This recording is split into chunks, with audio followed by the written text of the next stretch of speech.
I'm in the Pacific Northwest, and winter here is notorious for being just gray. Grief is like that too. Maybe you're in a season of grief and it feels like you're in a perpetual season of winter. In order to get ourselves out of that winter and to really hang on through the gray for seasons and seasons, you gotta look for all the colors that are available in the gray. You have to look a little harder for some emotions, like joy and passion, but those colors are available even in the winter that you're experiencing. We're gonna make a nature collage filled with multicolored treasures you find on a nature walk. This will help you to seek and find all the emotions, and it's a reminder that all of them can be found even in your personal winter. The supplies you'll need are the printed PDF from down below. You'll need a hot glue gun or Elmer's liquid glue.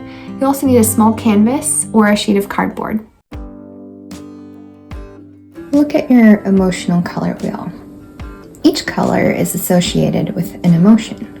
You can also use a pencil to write in a few more emotions if you think of ones that are missing or different than what I listed. I actually cut mine out and taped it to a paper plate for my little guy to be able to hold on to better. While walking, collect little mementos for each color. It could be a leaf, a twig, a scrap of paper or packaging, feathers, rocks, even little pieces of trash. You might have to look a little harder for some colors, depending on where you live, but don't give up, you will find them. When my son found a color, I used a binder clip to fasten it to the corresponding color on our paper plate. When you get back from your walk, plug in a hot glue gun or get out the Elmer's liquid glue bottle.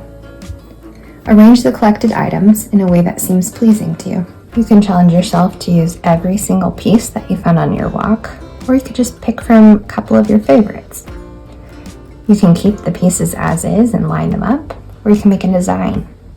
Use the glue to attach the objects to a piece of cardboard, a canvas, or a canvas board like I've got here. Display the original artwork in a place you'll see daily this season. Maybe a place that's more private, so you can think about it. This activity teaches us that even in the seemingly endless winter, all the emotions are there, even if you have to look a little harder for them. And remember your experience of going on the nature walk. What colors were easiest to find? Usually they're the darkest ones, and isn't that just like grief, right? It's easy to find these emotions. What were the hardest colors to find? Usually these are the brighter ones. And that's also just like grief, isn't it? It's hard to find the joy, the peace, the excitement when you're feeling dark and gray. Some colors you had to look harder, right? To work harder to see them and to find them. But once you found them, you had more appreciation for them because they were more rare. Comment below with how this activity went. Like this video and subscribe to my channel for more helpful holiday tips on embracing creativity and grief.